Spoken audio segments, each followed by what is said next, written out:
പഴയ കിരീടം ചെങ്കോൽ വൈബിലേക്കുള്ള ഒരു മോഹൻലാലിന്റെ കടന്നാട്ടം ഹേസൽവുഡിന്റെ ആദ്യത്തെ തോൽവി ഇസ്രായേലിന്റെ പ്രീഎംപ്റ്റീവ് സ്വയരക്ഷയ്ക്ക് വേണ്ടിയിട്ടുള്ള ഒരു യുദ്ധമായിട്ട് നമുക്ക് കാണാൻ സാധിക്കും. കൊച്ചു കേരളത്തിലിരിക്കുന്ന നമ്മളുടെ മണ്ടയ്ക്ക് വരെ ഇറാനും ആണെങ്കിൽ ബോംബാനുള്ള കപ്പാസിറ്റി ആയി പൈലറ്റിന്റെ പിഴവാണോ ടെക്നിക്കൽ എറേഴ്സ് ആണോ എന്നാണ് അറിയില്ല. എന്തായാലും വളരെയധികം വിഷമിപ്പിക്കുന്ന സംഭവം.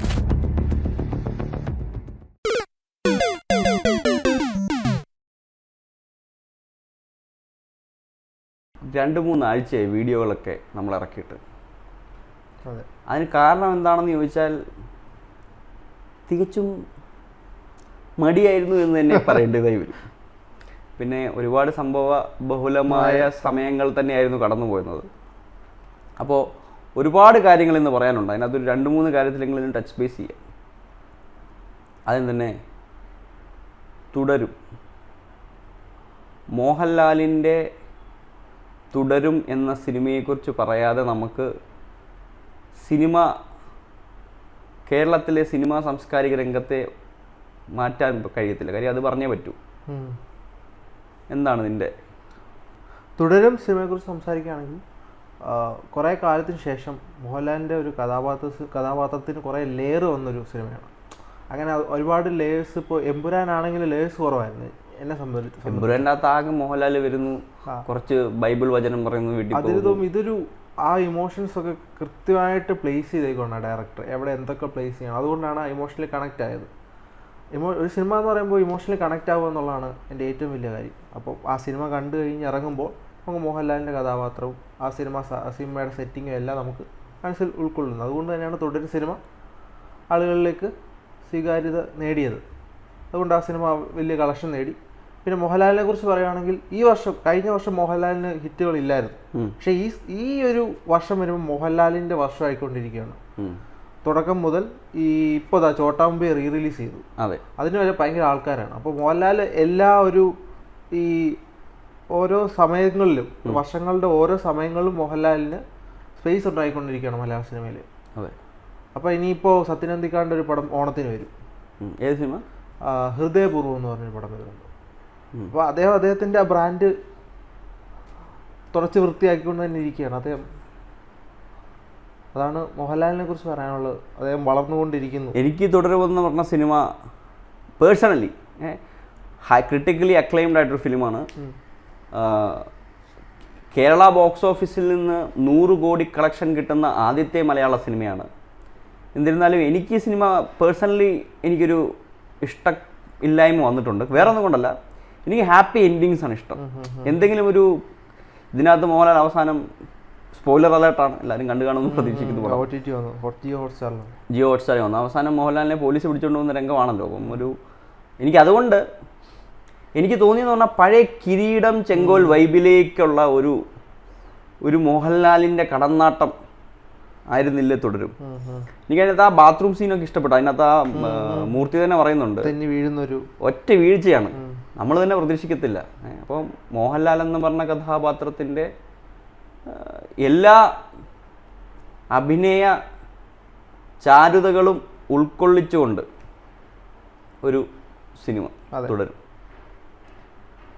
പിന്നെ അങ്ങനെ പറയുമ്പോൾ ഇതിനെ തുടർന്ന് പറയാം, മോഹൻലാലിന് കുറേ ഫ്ലോപ്പുകൾ വന്നിട്ടുള്ള വിജയമാണ്.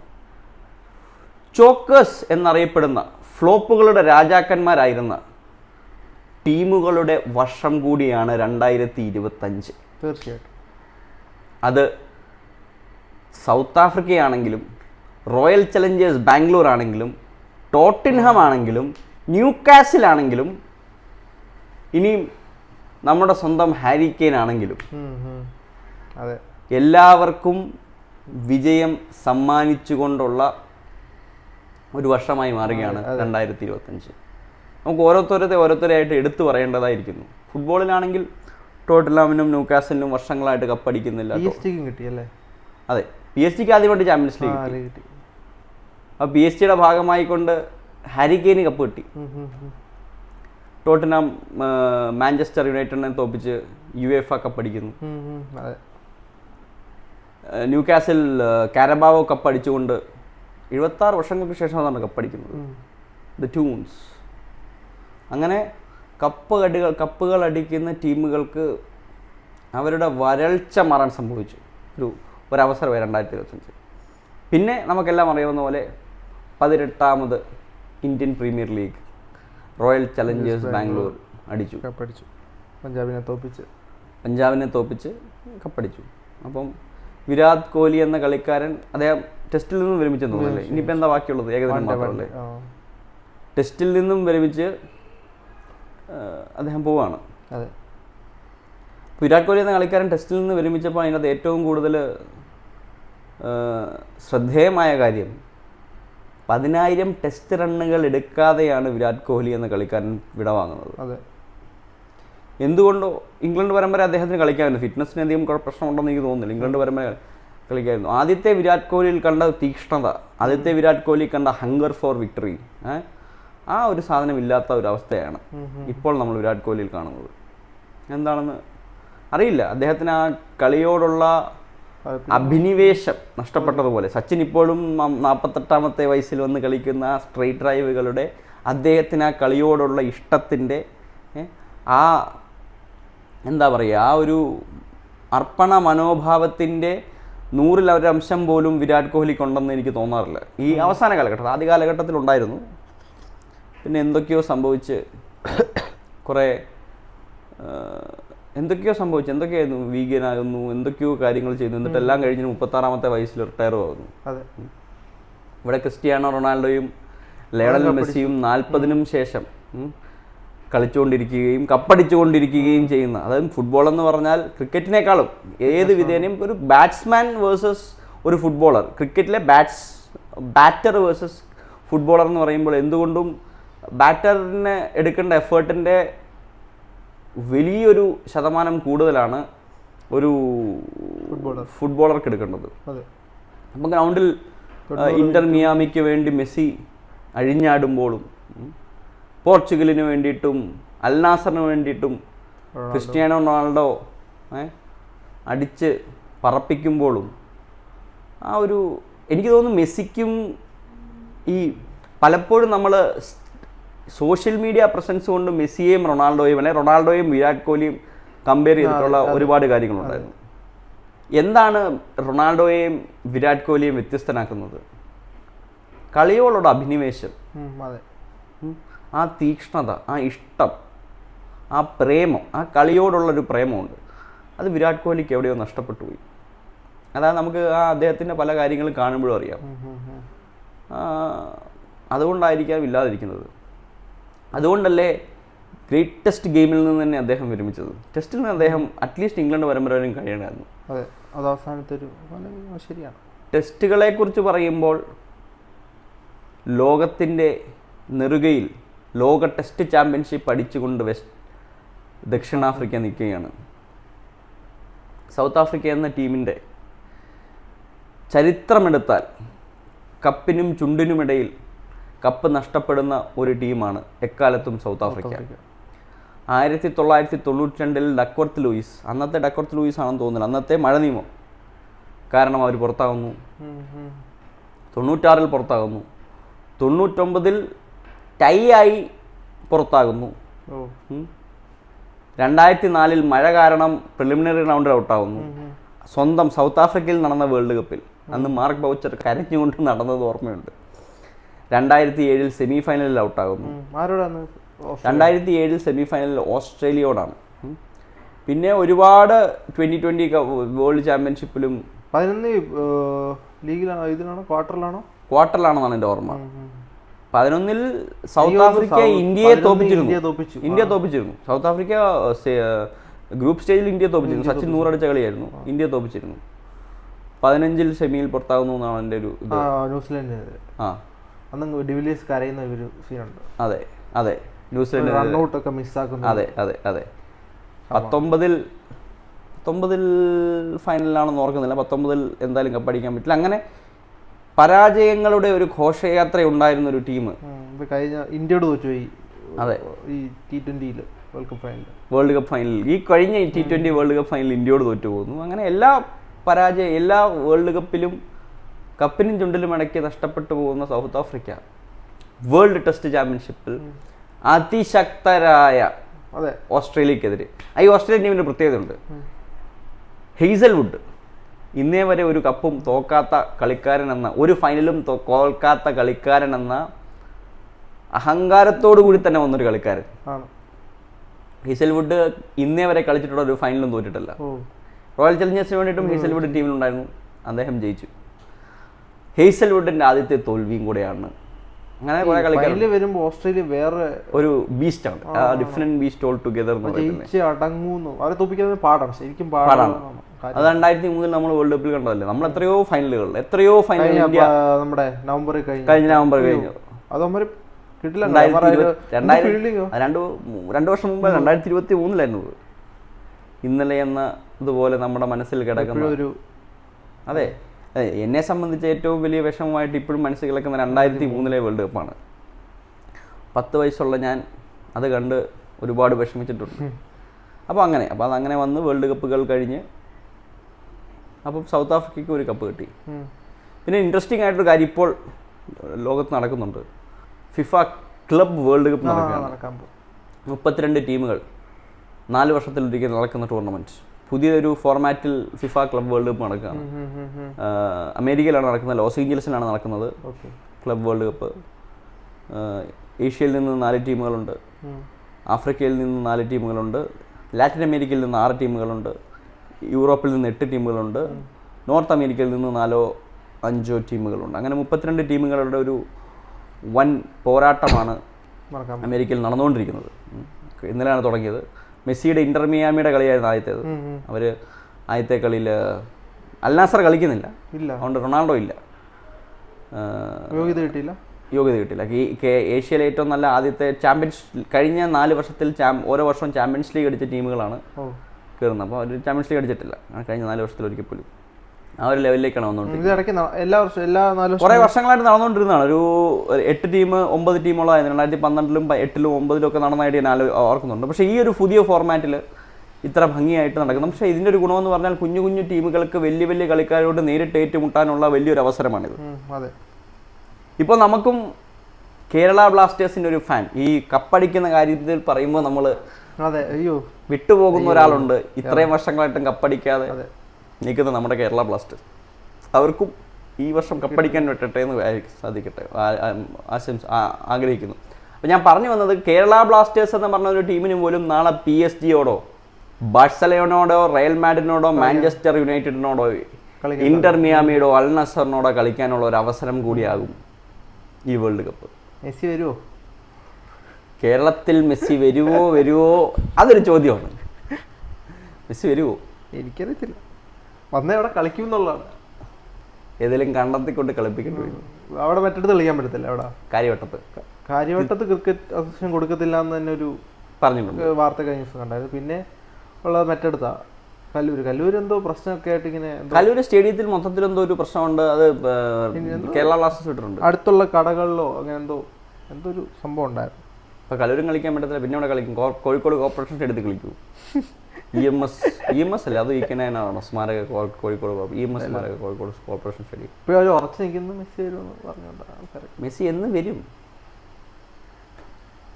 അർജന്റീന ടീം അപ്പോൾ ഒരു ഭയങ്കര എമൗണ്ട് കൊടുക്കേണ്ടി വരും അല്ലേ? അതെ, അത് കുറേ റൈറ്റ്സ് ഉണ്ടല്ലോ. റൈറ്റ്സിൻ്റെ നമുക്ക് ലാഭം ഉണ്ട്, അതുകൊണ്ടാണ് അവർക്ക് ആ പൈസ കൊടുക്കേണ്ടി വരും. നമ്മുടെ ടീമിനോടായിരിക്കും കളിക്കുന്നത്, നല്ലതായിരിക്കുമല്ലോ. എങ്ങനെയുള്ളൂ നമ്മുടെ ടീമുകളോട് കളിക്കാൻ സാധ്യത കുറവാണ്. മെസ്സി ഇന്ത്യയിൽ കഴിഞ്ഞ പ്രാവശ്യം കളിച്ചത് ഒരു സന്നാഹ മത്സരം, അല്ല ഇതുപോലെ തന്നെ ഒരു ഫ്രണ്ട്ലി മാച്ച്, ഒരു എക്സിബിഷൻ മാച്ച് കൊൽക്കത്തയിൽ സോൾട്ട് ലേക്ക് സ്റ്റേഡിയത്തിൽ. അന്ന് എനിക്കൊന്ന് നൈജീരിയ എന്തോ ആയിരുന്നു എതിരാളികൾ. ഞാൻ കൃത്യമായിട്ട് ഓർക്കുന്നില്ല, നൈജീരിയ എന്തോ ആയിരുന്നു എതിരാളികൾ. അത് മെസ്സി വളർന്നിട്ടില്ലെന്നല്ലേ വലിയ? അല്ല, മെസ്സി എന്ന സ്റ്റാർ തന്നെയാണ്. മെസ്സി എന്ന സ്റ്റാർ തന്നെയാണ്. ഓക്കെ, ഒരു 3-4 വർഷം, ഒരു 5 വർഷം മുമ്പ് 6 വർഷം മുമ്പ് അത്രയാണ്. പക്ഷെ മെസ്സി ഇപ്പോഴത്തെ വലിയ സ്റ്റാർ തന്നെയാണ്. മെസ്സി സ്റ്റാർ തന്നെയാണ്. മെസ്സി ഒന്ന് കളിച്ചിട്ടുണ്ട്. ഭൂമിയിലെ എല്ലാവരും ഉറ്റുനോക്കുന്ന മറ്റൊരു സാധനമാണ് ഇറാനും ഇസ്രയേലും തമ്മിലുള്ള ഭീതി ജനിപ്പിക്കുന്ന യുദ്ധം. ഇന്ന് രണ്ട് കൂട്ടരും പറഞ്ഞിട്ടില്ല. പക്ഷേ യുദ്ധസമാനമായ സാഹചര്യം എന്തായിരിക്കും നടക്കുക എന്ന് ആർക്കും അറിയത്തില്ല. എനിക്കിതിനകത്ത് പറയാനുള്ളത്, ഈ ഒരു ഇന്ത്യയെ സംബന്ധിച്ച് ഇസ്രായേലും ഇറാനും രണ്ടും സൗഹൃദ രാജ്യങ്ങളാണ് എല്ലാ കാലത്തും. നമുക്ക് ഒരുപാട് ഇൻഫ്രാസ്ട്രക്ചറൽ ഡെവലപ്മെൻറ്റുകൾ ഇറാനിൽ കൊടുക്കാൻ സാധിച്ചിട്ടുണ്ട്. പോർട്ടിൻ്റെ രീതിയിലായാലും മറ്റു കാര്യങ്ങളായാലും ഇന്ത്യ എക്കാലത്തും ഇസ്രായേൽ ഇറാനുമായിട്ടൊരു നല്ല ബന്ധം പുലർത്തുന്ന രാജ്യമാണ്. അതുപോലെ തന്നെ ഇസ്രായേലുമായിട്ട് പുലർത്തുന്നൊരു രാജ്യമാണ്. ഈ ഇസ്രായേലിനെയും ഇറാനെയും പറ്റി സംസാരിക്കുമ്പം ഇറാൻ്റെ ആണവായുധങ്ങൾ ഇറാൻ ഉണ്ടാക്കുന്നത് ചുറ്റുമുള്ള മറ്റ് രാജ്യങ്ങൾക്ക് ഭീഷണിയാകുന്നു എന്നുള്ളൊരു പ്രശ്നത്താലാണ് ആണവായുധങ്ങൾ വെച്ചുകൊണ്ടിരുന്ന അവരുടെ കെട്ടിടങ്ങൾ, അവരുടെ ഇൻഫ്രാസ്ട്രക്ചറുകൾ ഇസ്രായേൽ ബോംബിട്ട് തകർക്കുന്നത്, അല്ലെങ്കിൽ മിസൈൽ വെച്ച് തകർക്കുന്നത്, ഇന്റർകോണ്ടിനെന്റൽ ബാലിസ്റ്റിക് മിസൈൽസ് വെച്ച് തകർക്കുന്നത്. അതൊരു ഇസ്രായേലിൻ്റെ പ്രീഎംപ്റ്റീവ് സ്വയരക്ഷയ്ക്ക് വേണ്ടിയിട്ടുള്ളൊരു യുദ്ധമായിട്ടേ നമുക്ക് കാണാൻ സാധിക്കൂ. അങ്ങനെ ഞാൻ കാണുന്നുള്ളൂ. പക്ഷേ ഈ ഇറാൻ സ്വാഭാവികമായിട്ടും ഒരു രാജ്യത്തിൻ്റെ സോവറിനിറ്റിയെ ചോദ്യം ചെയ്തുകൊണ്ട് ബോംബുകൾ വർഷിച്ചാൽ ഈ സ്വാഭാവികമായിട്ടും തിരിച്ചടിക്കണം.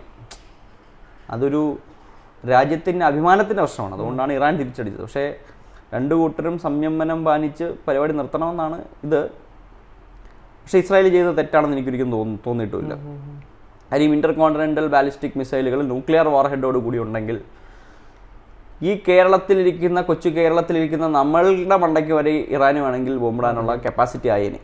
അതിനെയാണ് ഇസ്രായേൽ വളരെ കോർഡിനേറ്റഡ് ആയിട്ടുള്ള, വളരെ സൊഫിസ്റ്റിക്കേറ്റഡ് ആയിട്ടുള്ള, വളരെ പ്രിസൈസ് ആയിട്ടുള്ള ഈ ആക്രമണത്തിലൂടെ ഇല്ലാണ്ടാക്കിയത്. സോ നമുക്ക് വരെ സന്തോഷിക്കാൻ പറ്റുന്നൊരു കാര്യമാണ് അത്. ആ ഒരു കേപ്പബിലിറ്റി എത്ര രാജ്യങ്ങൾക്ക് ഇല്ലാണ്ടിരിക്കുന്നതാണ് നല്ലത്. അങ്ങനത്തെ കേപ്പബിലിറ്റികൾ വളരെ കുറച്ച് രാജ്യങ്ങളേ ഉള്ളൂ. അതിനകത്തൊന്ന് ഇന്ത്യയാണ്. പക്ഷേ India always has a policy of not attacking first. അതുകൊണ്ട് അങ്ങനെയല്ല എൻ്റെ കാര്യങ്ങൾ. പക്ഷേ അതാണ് എൻ്റെ കാര്യം. അതിൻ്റെ ഇടയ്ക്ക് വളരെ വളരെ വളരെ വിചിത്രവും കോമിക്കലുമായ കോമഡി പീസ് ഒരു സാധനം ഞാൻ കണ്ടു. ഈ പ്രിയങ്ക ഗാന്ധി എക്കാലത്തും പാലസ്തീനെ ഇത് ചെയ്തതുകൊണ്ട് ഇന്ത്യയിലെ ജനങ്ങളെ ആക്രമിക്കുമ്പോൾ പോലുമില്ലാത്ത സഹാനുഭൂതി അവർക്ക് വോട്ട് കിട്ടാൻ, അവരുടെ ഒരു വോട്ട് ബാങ്കാണ്. അപ്പോൾ അതിനെ അനുകൂലമാക്കാൻ വേണ്ടിയിട്ടായിരിക്കണം അത് ചെയ്യുന്നത്. അതെന്തിലും ആട്ടെ, അത് ഡസൻ മാറ്റർ ഫോർ us. പക്ഷേ ഈ പ്രിയങ്ക ഗാന്ധി സപ്പോർട്ട് ചെയ്തുകൊണ്ട് അവരുടെ ഓർഗനൈസേഷണൽ ജനറൽ സെക്രട്ടറി മലയാളിയായ KC വേണുഗോപാൽ അദ്ദേഹം പറഞ്ഞൊരു സ്റ്റേറ്റ്മെൻറ്റ് ഞാൻ കാണാനിടയായി. ഭയങ്കര കോമഡിയാണ്. പുള്ളി പറയുക, മഹാത്മാഗാന്ധിയുടെ കാലം മുതൽ തന്നെ പാലസ്തീനൊപ്പമായിരുന്നു, പാലസ്തീൻ ജനതയ്ക്കും പാലസ്തീൻ്റെ ആവശ്യങ്ങൾക്കും ഒപ്പമായിരുന്നു ഇന്റർനാഷണൽ കോൺഗ്രസ് എന്ന്. ഇതിൻ്റെ കോമഡി എന്താണെന്ന് വെച്ചാൽ 1948 ജനുവരി 30 മഹാത്മാഗാന്ധി മരിക്കുന്നത്, അല്ലെ വധിക്കപ്പെടുന്നത്. 1948 ജൂൺ, ജൂലൈ, ഓഗസ്റ്റ്, ആ ഒരു ജൂൺ മാസത്തിലാണ്, കൃത്യമായിട്ട് പറഞ്ഞാൽ ജൂൺ മാസത്തിലാണെന്ന് തോന്നുന്നു. ജൂൺ മാസത്തിലാണ് ഇസ്രായേൽ പാലസ്തീൻ പ്രശ്നം ഉണ്ടാകുന്നതും ഇസ്രായേൽ പാലസ്തീൻ എന്ന രണ്ട് രാജ്യങ്ങൾ അവിടെ ഉണ്ടാകുന്നതും. അതായത് ഗാന്ധിജി മരിച്ചതിന് 3 മാസം 4 മാസത്തിന് ശേഷമാണ് ഇസ്രായേലും പാലസ്തീൻ്റെ ഇന്നത്തെ കാണുന്ന രീതിയിലുള്ള പ്രശ്നവും ഇന്നത്തെ കാണുന്ന രാജ്യവും പിറവിയെടുക്കുന്നത്. അപ്പം മഹാത്മാഗാന്ധി മരിക്കുന്നതിന് മുമ്പ് അല്ലെങ്കിൽ മരിച്ചതിന് ശേഷമുള്ളൊരു പ്രശ്നത്തിന് മഹാത്മാഗാന്ധിയുടെ കാലം മുതലേ എന്നൊക്കെ പറഞ്ഞ് ഈ തള്ളിവിടുക എന്നൊക്കെ പറഞ്ഞാൽ അത് വൻ കോമഡി തന്നെയാണ്. ഇതൊരു അവരിപ്പോൾ സപ്പോർട്ട് ചെയ്തോട്ടെ, അവരുടെ വോട്ട് ബാങ്ക് പൊളിറ്റിക്സിൻ്റെ പേരിൽ, പ്രത്യേകിച്ച് ഇപ്പം വോട്ട് ബാങ്ക് പൊളിറ്റിക്സിൻ്റെ പേരിൽ ആ സ്റ്റേറ്റ്മെൻറ്റ് പ്രിയങ്ക ഗാന്ധി നടത്തിയത് ഇവിടെ ബൈ ഇലക്ഷൻ എവിടെയാണ്, നമ്മുടെ നിലമ്പൂർ ബൈ ഇലക്ഷൻ്റെ ഇതിനോടനുബന്ധിച്ചാണ്. അവിടെ വന്നപ്പോഴാണ് നടത്തിയത്. അതിന് മുമ്പ് അവർ നടത്തിയിട്ടുണ്ട്. പക്ഷേ 10 വോട്ട് കിട്ടാൻ വേണ്ടിയിട്ടായിരിക്കും ഇത് പറയുന്നത്. എന്നാൽ ഈ പറയുമ്പോൾ ഒരു ലോജിക്കൊക്കെ വേണ്ടേ? അത് മാത്രമല്ല, പാലസ്തീൻ എന്ന രാജ്യത്തിന് സപ്പോർട്ട് ചെയ്യുന്ന മറ്റു രാജ്യങ്ങൾ ഇന്ത്യക്കെതിരെ എല്ലാ കാലത്തും ഐക്യരാഷ്ട്ര സഭയിലടക്കം അഭിപ്രായം പറഞ്ഞിട്ടുള്ളവരും എതിരായി നിൽക്കുന്നവരുമാണ്. പാലസ്തീനെ സപ്പോർട്ട് ചെയ്യുന്നു, ഇസ്രായേലിനെ സപ്പോർട്ട് ചെയ്യുന്നു, പാലസ്തീനാണോ ശരി ഇസ്രായേലാണോ ശരി എന്നുള്ളത് ഒരു ഭാരതീയരെ സംബന്ധിച്ച് നമുക്കത് പ്രശ്നമല്ല. നമുക്കൊരു പ്രശ്നം വരുമ്പോൾ നമ്മുടെ കൂടെ ആര് നിൽക്കുന്നു എന്നത് മാത്രമാണ്. അപ്പോൾ പാലസ്തീനെ സപ്പോർട്ട് ചെയ്യുന്ന രാജ്യങ്ങൾ, പാലസ്തീൻ അടക്കം പാലസ്തീനെ സപ്പോർട്ട് ചെയ്യുന്ന രാജ്യങ്ങൾ ഇന്ത്യക്കെതിരെ എല്ലാ ലോകവേദിയിലും നിൽക്കുമ്പോൾ ആ രാജ്യം, ആ രാജ്യങ്ങളെ, ആ പാലസ്തീനെ ഇന്ത്യക്ക് സപ്പോർട്ട് ചെയ്യേണ്ട യാതൊരുവിധ ബാധ്യതയുമില്ല, ആവശ്യമില്ല. സ്വാഭാവികമായിട്ടും ഇസ്രായേൽ എല്ലാ കാലത്തും, ഇപ്പോൾ ഈ പാകിസ്ഥാനെതിരെയുള്ള യുദ്ധം ഉണ്ടായ സമയമേ, സ്കെർമിഷ് ഉണ്ടായ സമയത്ത് പോലും ഇസ്രായേൽ ആദ്യം തന്നെ പറഞ്ഞു വി ആർ വിത്ത് ഇന്ത്യ എന്ന്. അപ്പോൾ അങ്ങനെയുള്ള രാജ്യമുള്ള സമയത്ത് നമ്മൾ വേറൊരാളെ ചെയ്യേണ്ട കാര്യമില്ല. അതൊക്കെയാണ് ഈ ആഴ്ചത്തെ പിന്നെ പ്രധാന വിഷയം പ്ലെയിൻ ക്രാഷ്. അതെ, അത് ബോയിങ്ങിൻ്റെ ഒരു വിമാനം വളരെ ദാരുണമായ ഒരു സംഭവമായിപ്പോയി. ഭീകരമായിപ്പോയി, ഭയങ്കര ഭീകരമായിപ്പോയി. അഹമ്മദാബാദിൽ നിന്നും ലണ്ടൻ ഗാറ്റ്വിക്കിലേക്ക് പറന്നുകൊണ്ടിരുന്ന വിമാനം പൂർണ്ണമായിട്ടും ഇതുവരെ തന്നെ ബ്ലാക്ക് ബോക്സ് കണ്ടെത്തി. അതിനെ വിശദ വിവരങ്ങളൊന്നും പിന്നീട് അറിയാൻ സാധിക്കും. ഒരാൾ ഒളിച്ചു ബാക്കി എല്ലാവരും മരിക്കുന്ന ഒരു സാഹചര്യം ഉണ്ടായി. അതൊരു ഒരാളെ രക്ഷപ്പെട്ടത് ഭയങ്കര ഒരു കാര്യം. ഒരാളെ രക്ഷപ്പെട്ടത്, അതെ, ഒരാൾ രക്ഷപ്പെട്ടതിന് അത്ഭുതം തന്നെയാണ്. എന്നാൽ എന്താണ് അതിൻ്റെ കാരണമെന്ന് അറിയത്തില്ല. അതെ, ഒരു ബേർഡ് പ്രൊപ്പലറിനകത്ത് കയറിയതാണോ? അല്ലല്ല, ഒരു പക്ഷി ഈ പ്രൊപ്പലറിനകത്ത് കയറിയ പ്രൊപ്പലർ മൊത്തം സ്റ്റക്കാക്കാൻ പറ്റും. ഒരു സിനിമ കണ്ടിട്ടുണ്ട് നമ്മുടെ ടോം ഹാങ്സിന്റെ ശരിക്കും നടന്ന ഇൻസിഡന്റ്. ഒരു നദി കൊണ്ട് അതെ ലാൻഡ് ചെയ്യുന്നത്. പിന്നെ അതൊരു വളരെ, അതിനെയും പൈലറ്റിൻ്റെ പിഴവാണോ ടെക്നിക്കൽ എറേഴ്സ് ആണോ എന്താണെന്ന് അറിയത്തില്ല. എന്തായാലും വളരെ മലയാളി ഉണ്ടായിരുന്നു. അതെ, വളരെ വിഷമം, വളരെയധികം വിഷമിപ്പിക്കുന്ന സംഭവമായിപ്പോയി. അതെ, എങ്ങനെയാണ് കാര്യങ്ങൾ? ഫുള്ളൊരു റീക്കാപ്പായി. ഇനി നമുക്ക് സ്ഥിരമായിട്ട് വീഡിയോ ഇറക്കണം, അല്ലെങ്കിൽ ഫണ്ടിലുണ്ടാവും. അപ്പം എല്ലാവർക്കും നമസ്കാരം. Please like, subscribe, share, whatever. ഉടനടി അടുത്ത വീഡിയോകളുമായിട്ട് ഞങ്ങളത് നിർത്താതെ വീഡിയോകൾ ചെയ്തുകൊണ്ട് ഒരു റീക്യാപ്പ്, അതാണ് നമ്മൾ ഉദ്ദേശിക്കുന്നത്. നമ്മുടെ ഒരു സംസാരം, ഒരു വീട്ടിൽ സംസാരിക്കുന്നതാണ് ഉദ്ദേശിക്കുന്നത്. Thank you so much. See you next time.